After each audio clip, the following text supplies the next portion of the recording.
दोस्तों, क्या आपके पास बंगला है, गाड़ी है, बैंक बैलेंस है, नौकर चाकर है? क्या है तुम्हारे पास? तो फिर मेरे पास आपके लिए एक बैड न्यूज है। क्योंकि अगर आपके पास ये सब चीजें हैं तो फिर अभी से बचा के रखिए, क्योंकि अगर 2022 आपके लिए बुरा गया था तो फिर मुबारक हो, 2023 आपके लिए बर्बाद होने वाला है। क्यों हिला डाला ना?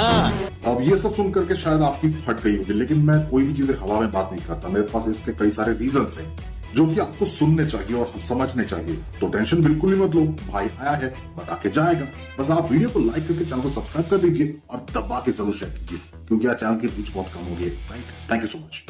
कोई तरीका है भीख मांगने का? और बड़े बड़े रिसर्च कंपनीज और एक्सपर्ट ये मान रही है कि 2023 में एक बहुत बड़ी आर्थिक मंदी आने वाली है, जो कि 2008 के आर्थिक मंदी से काफी ज्यादा बड़ी होगी। वैसे आर्थिक मंदी को हिंदी में रिसेशन कहते हैं, जानना चाहिए। 2023 की आने वाली मंदी के लक्षण हमें आज से दिखने चालू हो गए हैं। जिन बड़ी बड़ी कंपनीज में लोग गुलामी करने नौकरी करने के सपने देख रहे थे, वो सारी बड़ी कंपनियां अपने एम्प्लॉइज को वे ऑफ कर रही हैं। Recently Microsoft, Google, Apple, Amazon ऐसी बड़ी बड़ी कंपनीज ने अपने 1 लाख से भी ज्यादा एम्प्लॉइज को वे ऑफ किया है, यानी कि निकाल दिया है। निकल लौड़े, पहली फुर्सत में निकल। ये तो सिर्फ शुरुआत है, आने वाले टाइम पे ये कंपनी और भी ज्यादा अपने एम्प्लॉइज को निकाल भी सकती है। वैसे अगर आप एक मिडिल क्लास लोग हैं मेरी तरह, तो आपको अभी से टेंशन लेनी चाहिए। मैं ऐसा इसीलिए कह रहा हूं क्योंकि पूरी की पूरी मार्केट वैल्यू मिडिल क्लास के ऊपर काफी ज्यादा डिपेंड करती है, क्योंकि मिडिल क्लास हमारे देश में काफी ज्यादा है। जब मिडिल क्लास के पास जब पैसे नहीं होते, वो खरीदारी बंद कर देते हैं, जिसके लिए मार्केट के ऊपर नेगेटिव असर पड़ता है। साले कुत्तों की जिंदगी। अगर मार्केट में डिमांड कम होगी तो फिर प्रोडक्शन भी कम होगा, और प्रोडक्शन कम होगा तो फिर प्रॉफिट भी कम होगा। अपने प्रॉफिट के कॉस्ट कटिंग को बचाने के लिए बड़ी बड़ी कंपनीज अपने एवरेज एम्प्लॉइज को कंपनी से निकाल देती है, जिससे उनका भी खर्चा बना रहे। इसे थोड़ा इकोनॉमिक प्रोस्पेक्टिव से समझते हैं। ओके। साले कुत्तों की जिंदगी। जीडीपी मतलब ग्रॉस डोमेस्टिक प्रोडक्ट, जिससे एक साल में टोटल प्रोडक्शन की वैल्यू कहा जाता है। इसको थोड़ा आसानी से समझते हैं। जैसे एक स्टूडेंट के लिए उसकी मार्कशीट होती है, वैसे ही जीडीपी एक देश की मार्कशीट होती है। जीडीपी से ही पता चलता है कि एक देश की इकोनॉमी कितनी स्ट्रांग है।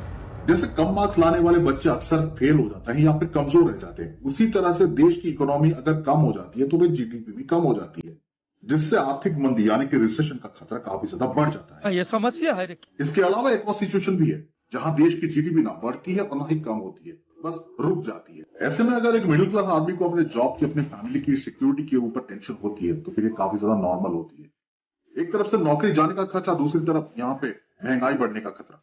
ये हालत है दुनिया में बड़े बड़े देशों की। साले कुत्तों की जिंदगी। तो आप समझते हैं ये रिसेशन आखिर आता कैसे है। अगर हम हिस्ट्री में वापस जाकर देखें तो फिर दुनिया में अब तक 5 बड़े रिसेशंस आ चुके हैं। जहां तक 1929 तक लोगों को लगता था कि supply creates its own demand, और रिसेशन जैसा सब सिर्फ डिक्शनरी में ही होता है। लेकिन अब तक जितनी भी रिसेशन देखी गई है, उनमें एक चीज कॉमन थी, वो थी वॉर, यानी कि लड़ाई।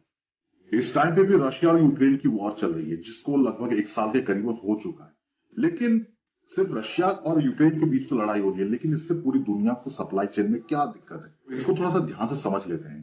देखिए, वॉर का सीधा असर फूड क्राइसिस पे पड़ता है।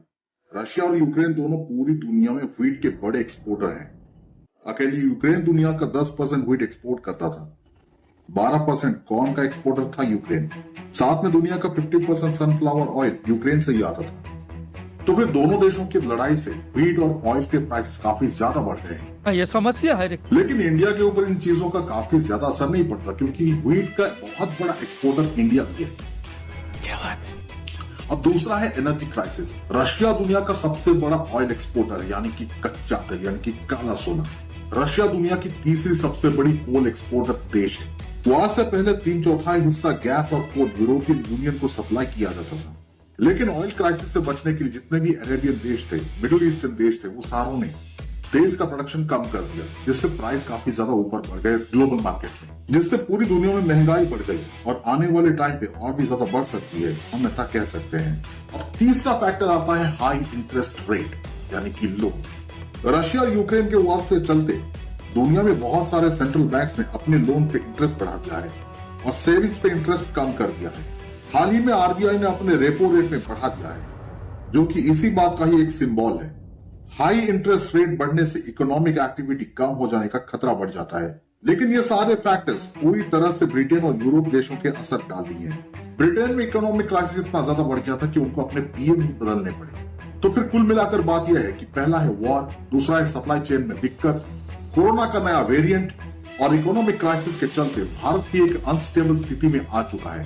सेंट्रल गवर्नमेंट ने साल 22-23 में जीडीपी ग्रोथ को 7.2 बताई थी, लेकिन आईएफ ने इंडिया की जीडीपी ग्रोथ को 6.1 बता दी थी।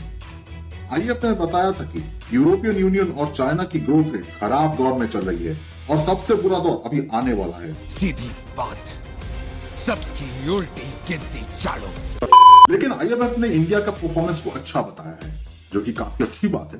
भारत के लिए अच्छी खबर यह है कि जब भी देश में रिसेशन आएगा वो तब आएगा जब दुनिया के दूसरे देश ऑलरेडी इसकी चपेट में आ गए होंगे, जिससे हमारे देश और सरकार को काफी ज्यादा सीखने को मिलेगा, जिससे हम भी इस रिसेशन से थोड़ा बहुत बच सकते हैं। वैसे इस बारे में आप क्या सोचते हैं, मुझे कमेंट करके जरूर बताना। वीडियो पसंद आई तो लाइक करना, शेयर करना, सब्सक्राइब करके बेल आइकन जरूर दबाना। इस तरह की और वीडियोस को देखने के लिए बेल आइकन जरूर दबाना, वरना आपको पता भी नहीं चलेगा कि मैंने कोई वीडियो डाली हुई है। Thanks for watching. तो करना